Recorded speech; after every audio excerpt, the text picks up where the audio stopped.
Hermanos, buenas noches. Les saludo en el nombre del Señor Jesucristo.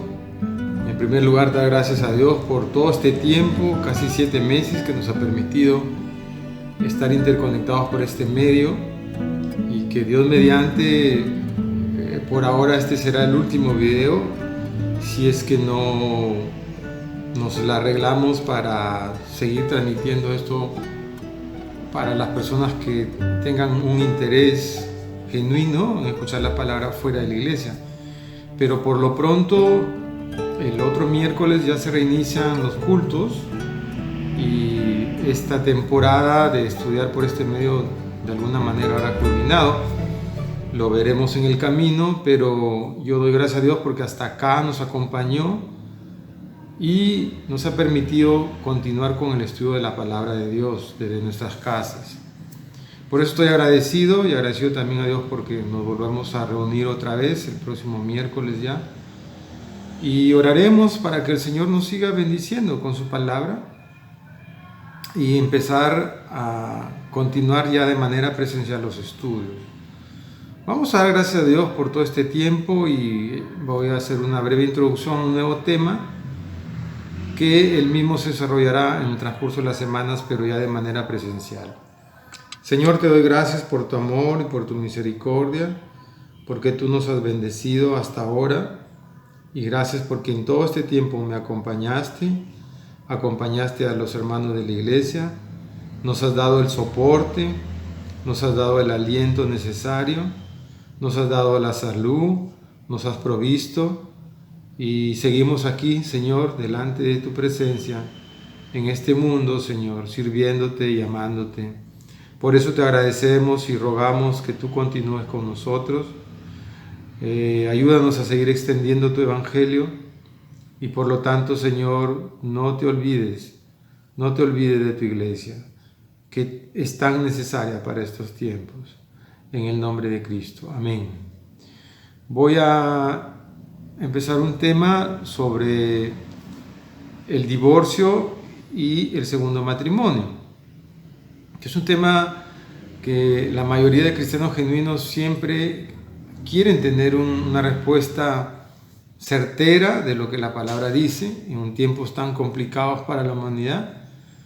Y creo que todo cristiano genuino se hace estas dos preguntas. La primera es, ante los ojos de Dios, ¿es permitido el divorcio? Y la segunda pregunta, como consecuencia, es también, si es permitido ante los ojos de Dios, ¿es casarse por segunda vez? Pues son dos preguntas que a lo largo de los estudios las responderemos, y tenemos que partir de un principio general acerca de lo que es el matrimonio, ¿no? Vamos a ser lo más exhaustivos posibles para tratar de entender qué nos dice la palabra de Dios sobre estos dos grandes temas, muy vigente en nuestros tiempos. La mayoría de iglesias, denominaciones en todo el mundo y a lo largo del tiempo tienen ya una respuesta casi determinada sobre este tema, basados en la interpretación que ellos hacen de la Escritura, y tenemos que respetar sus decisiones si es que esta realmente estaba motivada por el amor a Dios, y no podemos cuestionar sus decisiones respecto a ese amor genuino que sienten por Dios y a preservar la familia delante de los ojos de Dios. Así que la respetamos. Sin embargo, la pretensión de estos estudios es exponer todo lo que hay en las Escrituras y cuál debe ser la verdadera respuesta como iglesia y como cristianos que debemos tener, ¿no? Respetando todas las posiciones, expondremos lo que la palabra dice y trataremos de entender ese mensaje ahí en las Escrituras que está disponible para nosotros. Yo, como cualquier persona, me siento afligido por la estadística de los divorcios, no solo en nuestro país, sino a nivel mundial. Obviamente, fuera de nuestro país las cifras son más abrumadoras. Y el divorcio se produce aún entre cristianos. Así que es una gran preocupación de que tengamos como creyentes genuinos una respuesta frente ante esta situación. No podemos pasar por alto por más tiempo nuestra responsabilidad frente a este tema. Tenemos que aprender bien cuál es la propuesta bíblica respecto al divorcio y al segundo matrimonio. Así que yo, por ejemplo, estoy convencido también de que cuando dos personas han nacido de nuevo, genuinamente, difícilmente estarán pensando en el divorcio. Difícilmente tendrán esa disyuntiva en sus corazones. Porque vamos a ver a lo largo de los estudios que hay principios que están encima aún del matrimonio y hay principios universales espirituales que Dios ha establecido que están sobre muchas decisiones específicas relativas al matrimonio. Así que cuando hay dos cristianos genuinamente renacidos, aunque el divorcio sea una idea que pueda rondar la cabeza, sin embargo, estos cristianos permanecen unidos. No hay mejor ejemplo para hablar contra el divorcio que mantenerse casado en medio de dificultades propias del matrimonio. Por eso es que cuando se establece la iglesia, y lo vemos en el libro de los Hechos de los Apóstoles, una recomendación que se le hace a los pastores, llamados obispos, llamados ancianos también, es que sean esposos de una sola mujer y que su matrimonio obviamente sea un matrimonio estable, porque el ejemplo del matrimonio es la mejor manera de hablar contra el divorcio. Si queremos exponer lo que la Biblia dice sobre el divorcio, la mejor manera es obviamente manteniéndose casado. Y esos fundamentos están en las Escrituras.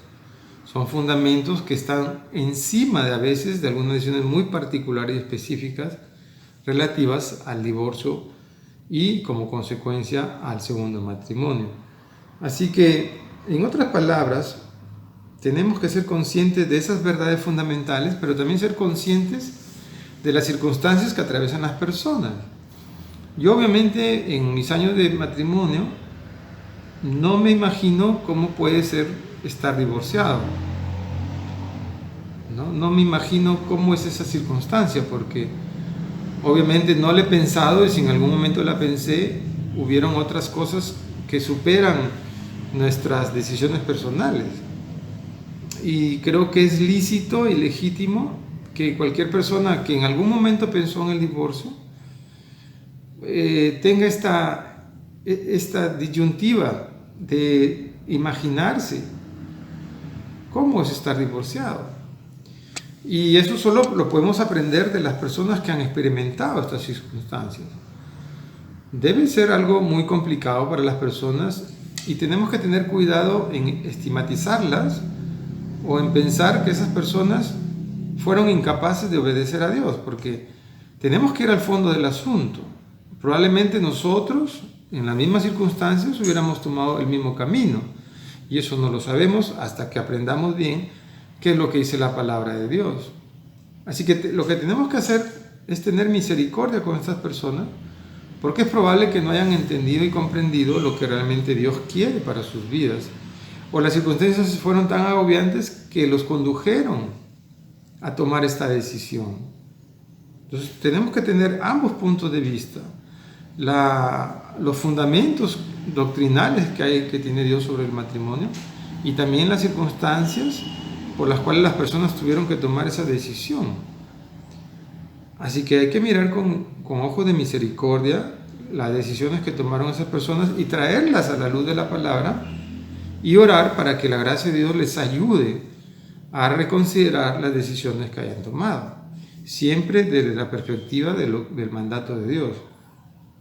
En otras palabras, tú o yo hubiéramos podido terminar en las mismas circunstancias que aquellas personas, si es que no hemos tenido una buena comprensión de la palabra de Dios. Yo pienso que la mayoría de gente casada no se casa pensando en divorciarse, sino que se casa en mandato a la palabra de Dios y pensando que es para siempre, como debe ser. Pero también las personas que más odian el divorcio son aquellas que han pasado por el divorcio. Si a alguien le ha afectado mucho el divorcio, es a ellos que han vivido el divorcio y tienen ese problema actual de pensar en un segundo matrimonio, ¿no? Yo creo que esas personas son las que más nos pueden enseñar y sobre las cuales trataremos de orientar el tema para que desde su perspectiva y de la perspectiva de la Biblia podamos sacar la enseñanza correcta. Así que este tema, como es un tema controvertido, digamos, no por la parte doctrinal, sino por las opiniones y las interpretaciones que se hacen de la Escritura, requiere pues de ir muy despacio, muy lento y investigando profundamente lo que dice cada pasaje de la Biblia al respecto. Así que por eso tenemos que empezar el estudio hablando de los fundamentos del matrimonio. Y uno de los fundamentos del matrimonio está justamente en el libro de Génesis, que es el origen de todas las cosas. Y el primer fundamento que vamos a ver por esta vez es el fundamento de que el matrimonio nace en el Espíritu de Dios, nace en su seno, en su corazón. Y está desarrollado en los primeros capítulos del libro de Génesis. Vámonos a Génesis capítulo 1, versículo 27 rápidamente, y dice lo siguiente. Y vamos explicando este fundamento de que el matrimonio nace en la mente de Dios. Génesis 1:27. Y creó Dios al hombre a su imagen, a imagen de Dios lo creó. Varón y hembra los creó. Desde ahí esto es una parte fundamental en la vida del ser humano. Y digo del ser humano porque sin importar que algunos nieguen a Dios, sin importar que algunos no crean en Dios, sin importar que algunos consideren que Dios no debe intervenir en el matrimonio, la verdad es que el matrimonio nace en la mente de Dios y está desde los orígenes. Así que no es un tema social, no es un tema antropológico, es un tema de diseño de Dios. El matrimonio es un diseño de Dios. Es el primer pilar de la doctrina que nosotros tenemos que tener muy en claro, que el matrimonio es un diseño de Dios, del Creador. Él ha hecho las cosas así, como ha determinado la cantidad de oxígeno que debe haber en la atmósfera para que la vida sea posible, y así como ha determinado de que el planeta tiene que estar inclinado 15 grados respecto a su eje magnético para que se produzcan las estaciones, pues, y así como muchas otras más variantes de la creación, Dios ha determinado que el matrimonio sea como producto de lo que Él quiere para su hijo. Y lo voy a explicar por qué. Dice, creó Dios al hombre a su imagen. A imagen de Dios lo creó. Dios, obviamente, no conocemos de Él su forma. Y la palabra de Dios misma se ha encargado de decirnos en muchos pasajes que nadie lo ha visto, y que si algo conocemos de Dios es a través del Hijo. Pero la forma espiritual, divina, no ha sido vista por nadie. Solo Juan, en el libro de Revelaciones, tiene una aproximación del trono de Dios y solamente logra ver una luz, no ve más. Una luz que no se extingue, que irradia todo lo que está a su alrededor y que no lo logra definir. Daniel, sin embargo, se aproxima un poco más y dice que es semejante a un anciano de días. Pero son visiones incompletas de Dios, sobre las cuales no podemos emitir juicio alguno.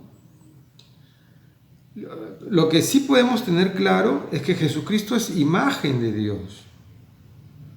Jesucristo sí es imagen de Dios.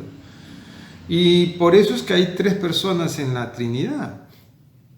Jesús el Hijo dice que es la imagen del Dios. Y no es otra cosa que como si el Padre se viera por un instante en un espejo y de ese espejo saliera una imagen de lo que Él es. Y esta imagen sí es posible verla por los seres humanos, pero no directamente a Dios. Es como el sol y la luna. La luna brilla por la luz del sol. Si la luna no recibiera la luz del sol, nosotros no podríamos ver la luna. Esa imagen es un reflejo de la naturaleza de Dios y se ve en el Hijo. Entonces el Hijo es la imagen del Padre y nosotros somos imagen del Hijo. Eso es lo que está diciendo aquí Génesis. Dice entonces, y creó Dios. La palabra crear es que hace algo de la nada en el hebreo, hace algo de la nada.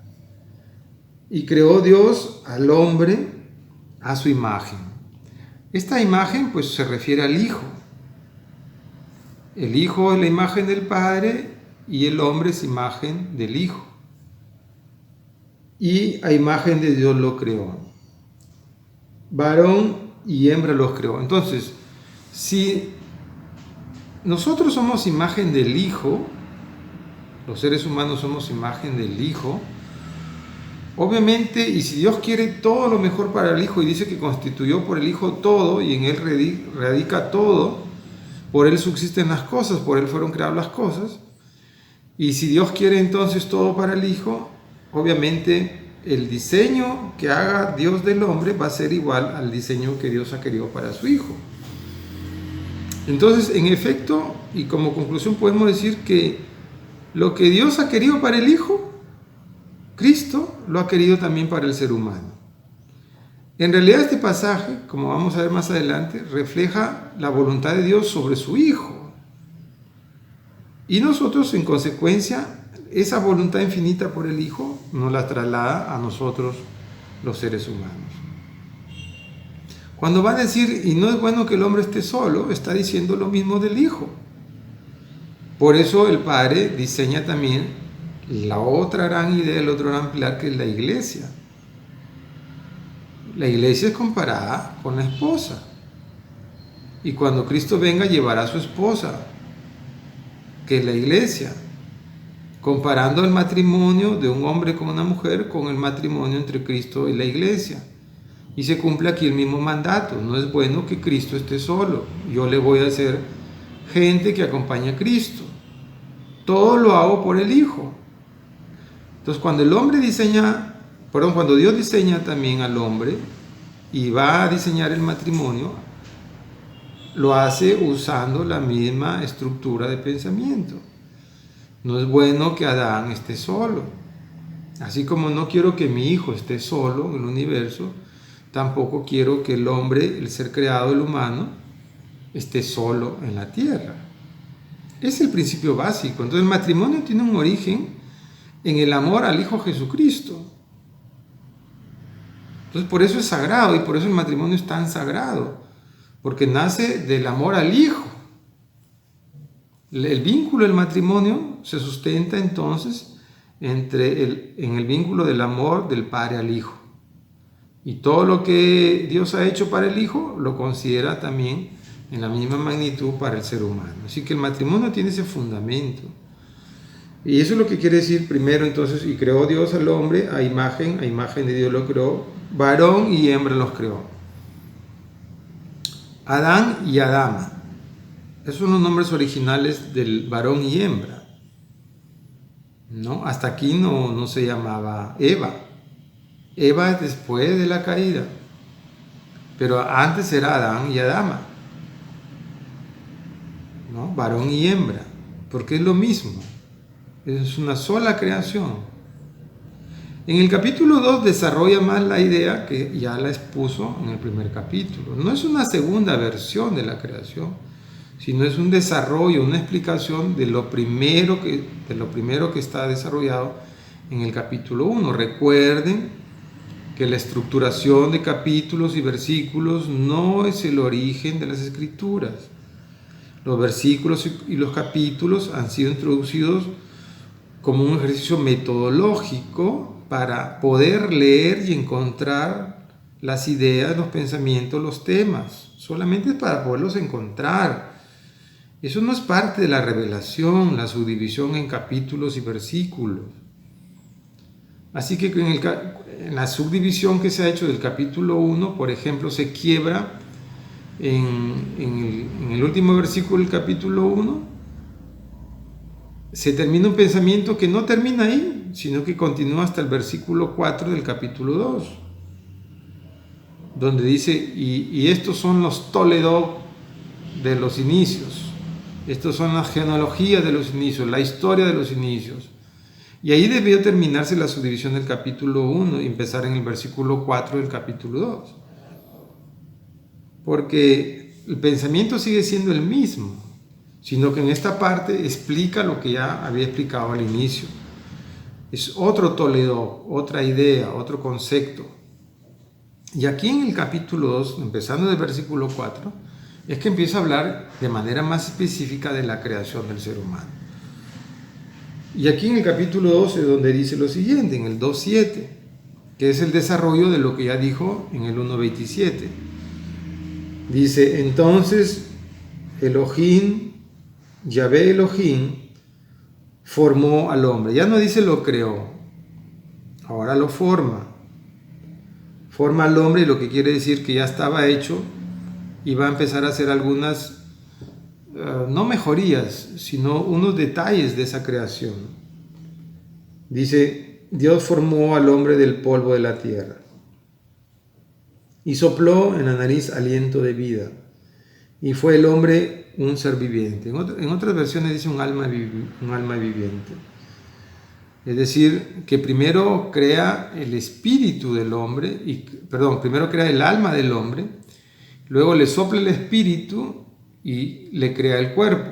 Y ahí están los tres elementos de la creación: alma, espíritu y cuerpo, ¿no? Primero lo crea como alma, como algo que no tiene cuerpo, lo une con el cuerpo luego del polvo, y de ahí le sopla el aliento de vida y se forma una trilogía, una esencia tripartita en el ser humano. Y el ser humano es eso, es espíritu, alma y cuerpo.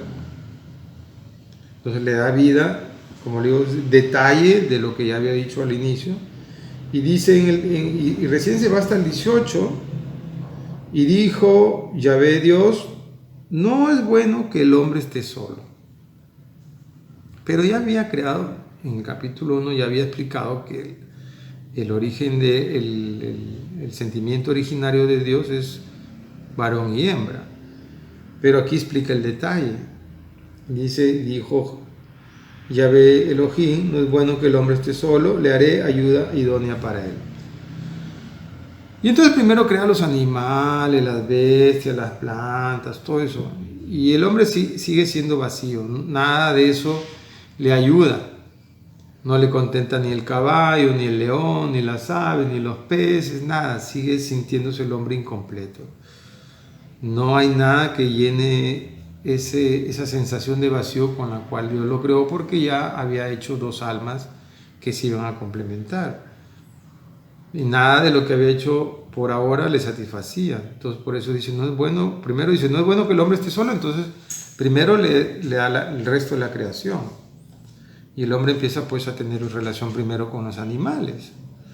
No sabemos cuánto tiempo, probablemente era un ejercicio de conocimiento para que el hombre experimentara, empezara a entender su relación con lo demás creado, y de ahí vendría a experimentar una relación con un ser semejante a él, que iba a ser más complicado, obviamente.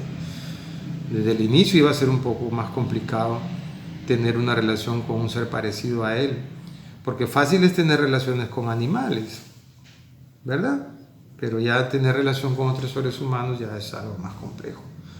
Entonces, al ver que había insatisfacción en él por la creación anterior, de todo el resto de la creación, recién en el versículo 20 dice, y puso Adán nombre a todo bestia, y ave los cielos, y a todo ganado del campo, pero para Adán no se halló ayuda idónea. Pero como no se halló idónea para él, en el versículo 21 recién dice, entonces Yahvé Elohim hizo caer sueño profundo sobre Adán, y mientras éste dormía, tomó una de sus costillas y cerró la carne en su lugar. Toma parte del cuerpo, no está tomando su alma. Ya el alma había sido creada antes. Entonces ahora hace lo mismo, del pedazo que ya estaba hecho, toma el cuerpo de la mujer, lo une con el alma de la mujer, y sopla igual va a hacer lo mismo, sopla su espíritu y le da vida ahora a la mujer. Entonces dice ahí, versículo 22, y de la costilla que Jehová Dios tomó del hombre, hizo una mujer y la trajo al hombre, y se la presentó.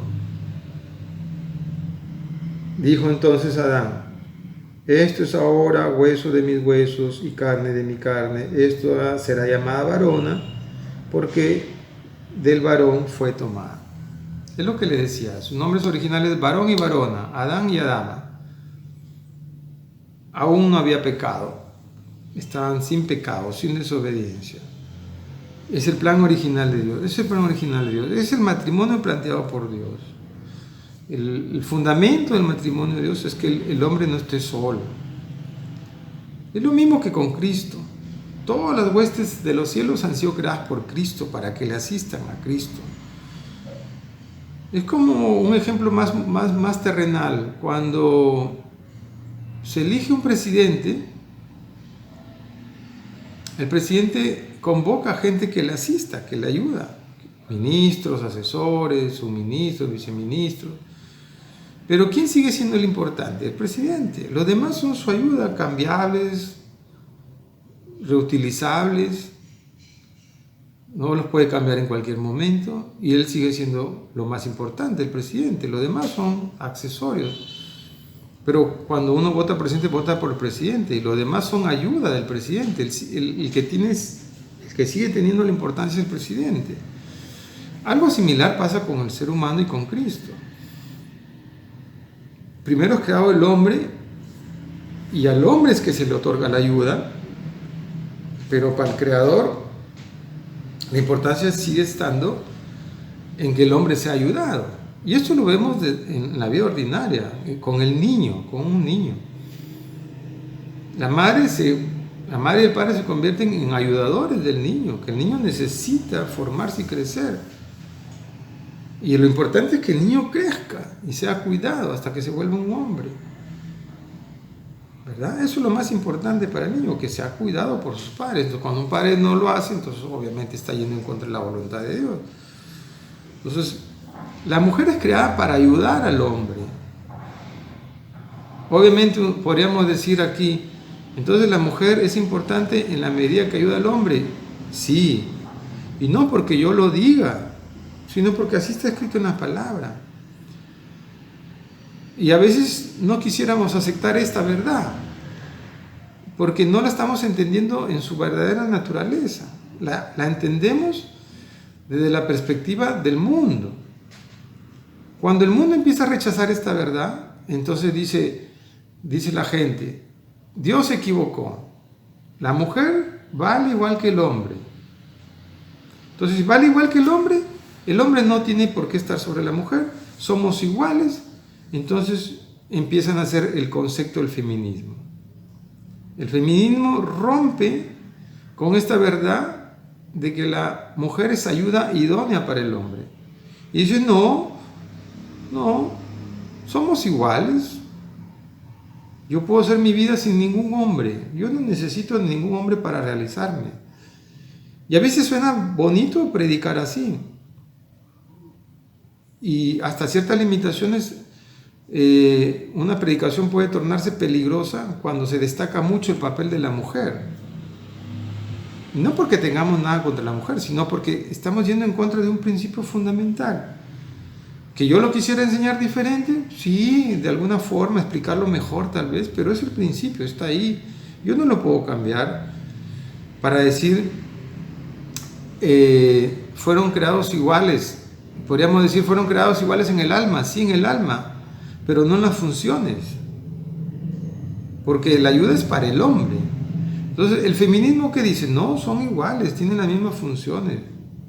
Entonces, el feminismo rompe con la verdad del matrimonio, porque la verdad, el pilar del matrimonio, el fundamento del matrimonio es la ayuda. El feminismo dice, no, yo puedo hacer mi vida como me plazca y como quiera, independientemente del hombre. Y entonces viene ahí toda esta historia que se desencadena de esta ruptura entre hombre y mujer, pelea entre hombre y mujer, se inventa la misoginia, que es el odio del hombre a la mujer. Se inventa luego de que no es necesario el matrimonio entre hombre y mujer, viene la homosexualidad, el lesbianismo, luego viene esa discusión de los hijos, que del mismo sexo pueden adoptar hijos, y todo un desencadenamiento de ideas perversas. Todo radica en esta ruptura de este principio. Y todo lo que se promueve ahora, que es satánico, es porque va contra el principio de Dios. Por eso es satánico. Y aparte que es todo un mundo de oscuridad, ¿no? El homosexualismo, el lesbianismo, la pedofilia, el bestialismo son circunstancias espirituales oscuras, pero tienen su origen en una ruptura contra este pilar del matrimonio. Entonces, el pilar del matrimonio es ese, que la mujer es la ayuda del hombre. Obviamente un hombre no puede vivir sin una mujer, pero no porque quisiera. En el sentido de que su naturaleza ha sido diseñada de esa forma, que necesita de una mujer. Sea ya como hombre adulto o sea como niño, necesita de una ayuda idónea que es la mujer. Así fue hecho. Y no por eso la mujer va a asumir un rol de víctima o un rol súper protagónico contra el hombre, porque el hombre fue creado con esa necesidad. Como escuchaba hace poco una prédica muy bonita, parece muy bonita, pero cuando uno ya empieza a cavilar lo que dice, entonces este predicador dice pues de que el hombre tiene que tener extremo cuidado, porque el día que se canse la mujer lo puede mandar a volar, y por eso tenemos que valorar más a la mujer. No se equivoca en el efecto, lo que se equivoca es en el principio. Dios hizo así las cosas, ¿sí? Pero fue por mandato de creación, no porque nosotros quisiéramos. Así que, hermanos, hay que tener claro este primer fundamento. Ya en las próximas clases empezaremos a ampliar estos conceptos. Y yo les ruego pues que si tienen interés en este tema, empiecen a asistir los miércoles a los cultos, a los estudios, a las 7 de la noche. Así que por lo pronto hasta ahí termino. Dios los bendiga. Ha sido muy bonito esta experiencia de tener los estudios por este medio, pero como les digo, veremos si es pertinente su continuidad. Así que por lo pronto, hermanos, yo me despido por este medio y los espero el próximo miércoles. Vamos a orar. Señor, gracias te doy por este momento importante que tú nos has dado, y te ruego y te suplico que me ayudes, Señor, a entender bien tu palabra, y ayudes a los hermanos a comprender mejor estas verdades. En el nombre de Cristo, yo te alabo y te doy la gloria y la honra por tu hermosa palabra. Gracias por todo, Señor. Bendito sea tu nombre. Dios los bendiga, hermanos, en el nombre del Padre, del Hijo y del Espíritu Santo, y nos vemos pues pronto. Gracias a Dios nos volveremos a ver pronto. Amén. Dios los bendiga, hermanos.